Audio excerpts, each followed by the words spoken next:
আসসালামু আলাইকুম এভিওয়ান, আমি মোহাম্মদ শয়েক চলে আসছি আলন ভিজন লফটে। সো ভিউয়ার্স, অনেকদিন পরে আসলাম। দেখতে পারতেছেন আমার চেকারটা পাইথন। এ হচ্ছে নর, এ হচ্ছে মাদি, জোড়া বেবি ফুটছে মাশাল্লাহ। সো ভিউয়ার্স, শীতের দিন সবাই কবুতরের প্রতি খেয়াল রাখবেন, নিজের প্রতি খেয়াল রাখবেন। দেখেন শীতের দিন, তারপরেও কবুতর মাশাল্লাহ আমার একবারে ফুরফুর আছে।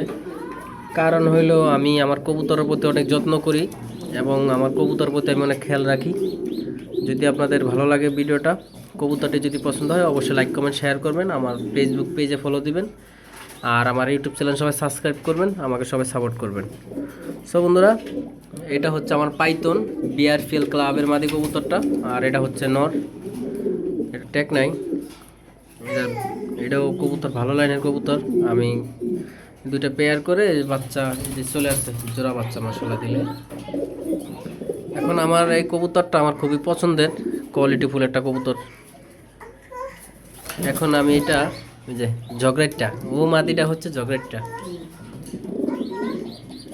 সো ভিউয়ার্স, যদি ভিডিওটা ভালো লাগে অবশ্যই লাইক কমেন্ট শেয়ার করবেন, আমার ইউটিউব চ্যানেল সবাই সাবস্ক্রাইব করবেন, আমার ফেসবুক পেজে ফলো দিবেন, আমাকে সবাই সাপোর্ট করবেন।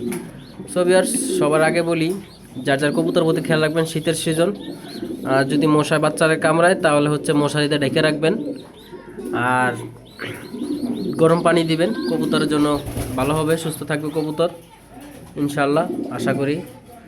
আর হচ্ছে ঠান্ডার জন্য গরম পানি খাওয়াবেন। সবুজ পায়খানা পাতলা পায়খানা হইলে ডাম করে অ্যান্টিবায়োটিক দিবেন না, স্যালাইনের পানি দিবেন। তারপরে পরামর্শ নিয়ে সিনিয়র পার্সনের থেকে পরামর্শ নিয়ে পরে ওষুধ, যে কোনো ওষুধ খাওয়াইতে পারেন। সো ভিউয়ার্স, যদি কেউ আমার সাথে কোনো বিষয়ে পরামর্শ করতে পারেন কবুতরের জন্য ইনশাল্লাহ করতে পারেন, সমস্যা নেই। আমি অলওয়েজ ফ্রি থাকি, হোয়াটসঅ্যাপ যেভাবে কথা বলতে চান ইনশাল্লাহ করতে পারবেন, সমস্যা নেই। ধন্যবাদ, সবাই ভালো থাকবেন, আল্লাহ হাফেজ। লাইক করবেন, শেয়ার করবেন, কমেন্ট করবেন, আমার ইউটিউব চ্যানেল সাবস্ক্রাইব করবেন।